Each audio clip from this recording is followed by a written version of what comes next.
हम प्रभु के वचन से देखेंगे, प्रभु की आराधना में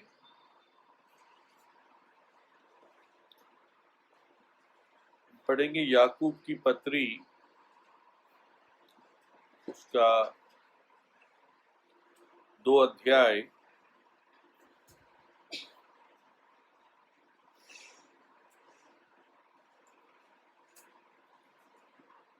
और उसकी 13 आयत।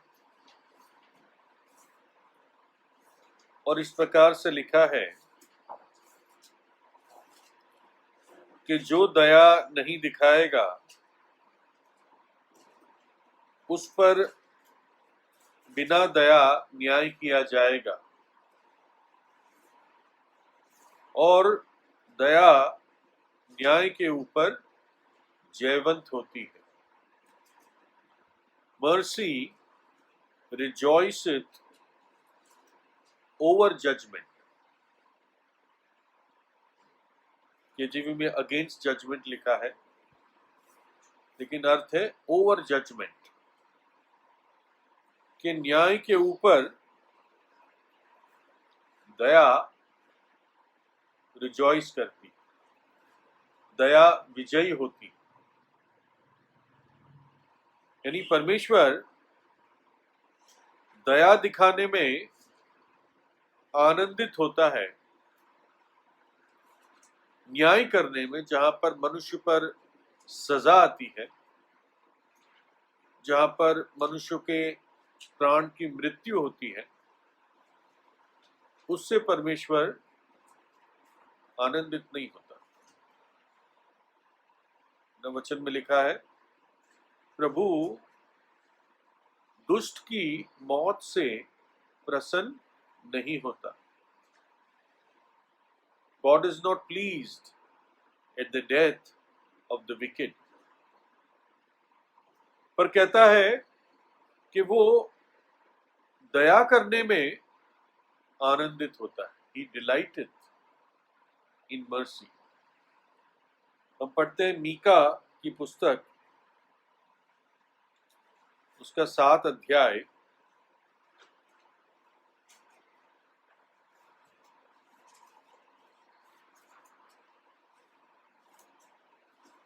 और 18 है।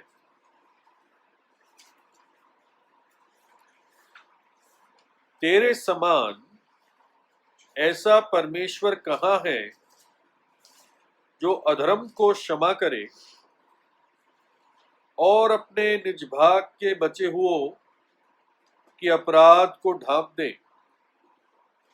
वह अपने क्रोध को सदा बनाए नहीं रखता, क्योंकि वह करुणा से प्रीति रखता है। वो करुणा से प्रीति रखता है। इंग्लिश में है He delighteth in mercy। वह फिर हम पर दया करेगा और हमारे अधर्म के कामों को लताड़ डालेगा। तू उनके सब पापों को गहरे समुद्र में डाल देगा। तू उनके सब पापों को गहरे समुद्र में डाल देगा। ऐसा क्यों प्रभु करेगा कि गहरे समुद्र में डाल देगा? हम देखेंगे बाद में वचन में इसके बाद कि कैसे परमेश्वर पाप को दृष्टि से ही हटा देना चाहता है।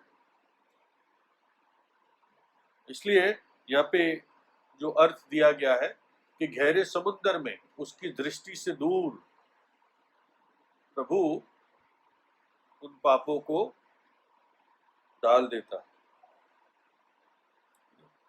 किसी ने कहा कि उन पापों को, जैसे वो मिलस्टोन होता है ना, जहाँ पे प्रभु ने कहा कि ठोकरें तो आएगी, लेकिन हाय उन पर जिनके द्वारा ठोकर आएगी।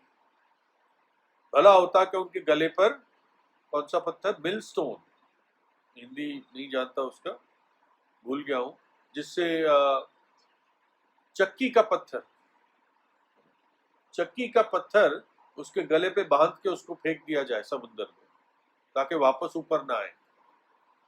किसी को ठोकर देना इतना भयानक प्रभु की दृष्टि में है।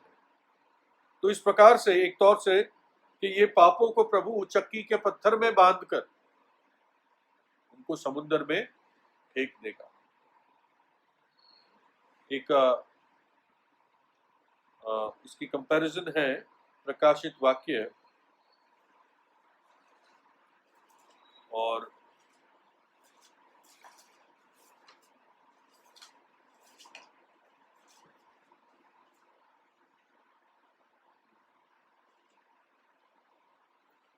18 अध्याय, सॉरी, हाँ, प्रकाशित वाक्य 18 अध्याय और 21 आयत।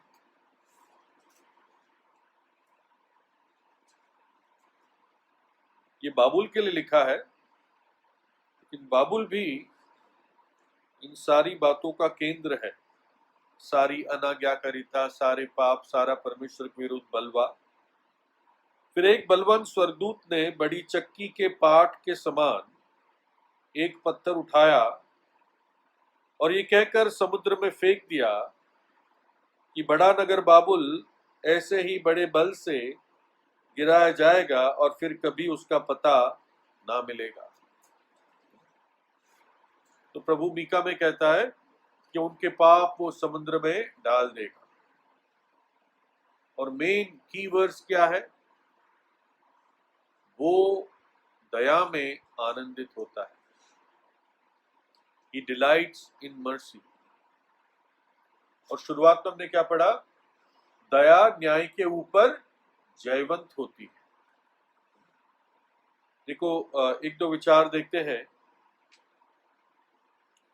जब प्रभु यीशु मसीह क्रूस पर था तो दोनों डाकू प्रभु का मजाक बना रहे थे, है ना? लिखा है both cast their teeth at him. और ऐसे व्यक्तियों को उनके भाग में क्या होता? न्याय ही होता। लेकिन जैसे एक व्यक्ति नम्र होता है थोड़ा सा, वो प्रभु यीशु को कहता है, प्रभु मुझे स्मरण रखना जब तो अपने राज्य में आए। तो प्रभु यीशु इमीडिएटली क्या कहता है? तू आज ही मेरे साथ स्वर्गलोक में होगा। जो कुछ उसने बोला, जो कुछ उसने किया, प्रभु ने उस बात को मतलब हटा दिया सामने से। कोई ग्रीवेंस नहीं रखा। न्याय के ऊपर दया जयवंत हुई। इसका मतलब ये नहीं कि परमेश्वर का न्याय कि कोई सडनली भूल गया, वो ना। जब प्रभु यीशु ने क्रूस पर बलिदान दिया तो इस चोर की सजा को भी प्रभु ने अपने ऊपर लिया। लेकिन प्रभु ने पहला कदम लिया उसको उसको दया दिखाने के लिए। आप ये समझो कि ये जो डाकू थे, ये क्रूस पर पूरे 6 घंटे तो रहे ही कम से कम, क्योंकि उसके बाद ही उनके पैर तोड़े गए। लेकिन प्रभु का न्याय उन पर स्विफ्ट और सडन नहीं आया। जब उन्होंने प्रभु के साथ ऐसी बुरी बातें की शुरुआत में, प्रभु ने मौका दिया। लेकिन जैसे उसने कहा, हे यीशु मुझे याद रखना जब तू अपने राज्य में आए, तो कोई डिले नहीं हुआ। प्रभु ने इमीडिएटली कहा, आज ही तू मेरे साथ स्वर्गलोक में होगा। वो दया करने में आनंदित है और दया न्याय पर जयवंत होती है। दूसरा और एक विचार है, मैं ज्यादा लंबा नहीं लूंगा, हमने लेट शुरू किया आज, कि जब प्रभु यीशु क्रूस पर था तो जब प्रभु यीशु क्रूस पर था तो उसने क्रूस पर पिता के हाथ से दंड को सहा। मानो कि डायरेक्ट जो भी मनुष्य जाति की शुरुआत से, आदम के शुरुआत से जो पाप का क्रोध था, जो पाप की सजा थी, वो पुत्र पर उंडेल दी गई। यहूदियों ने और रोमियों ने, दोनों ने प्रभु यीशु पर जजमेंट पास किया।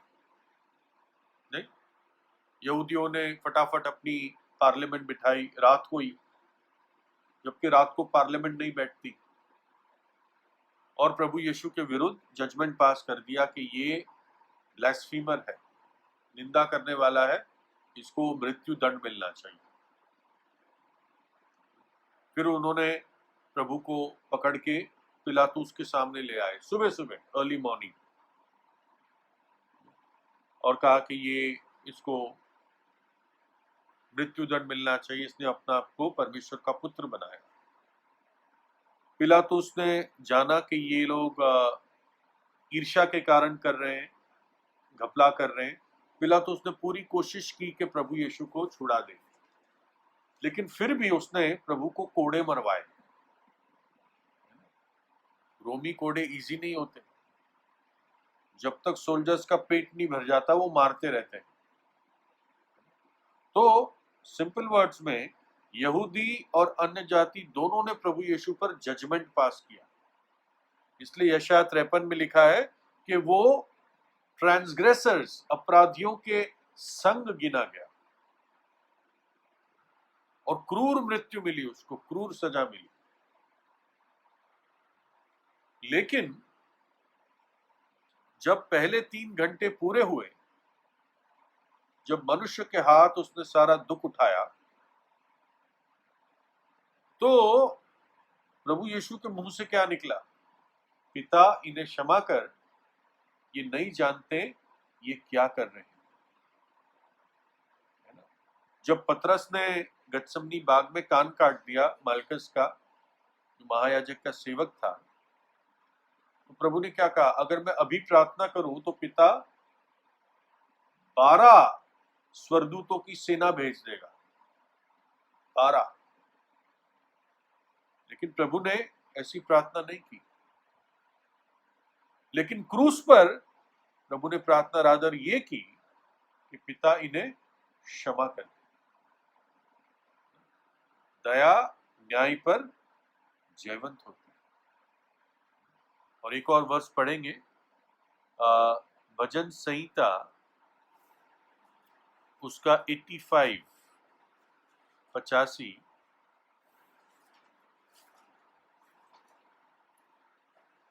और 10, Psalm 85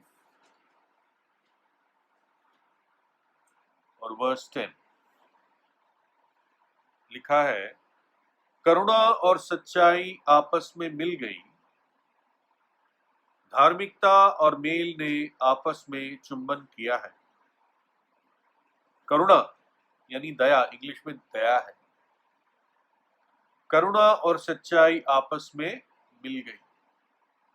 Mercy and truth have met each other.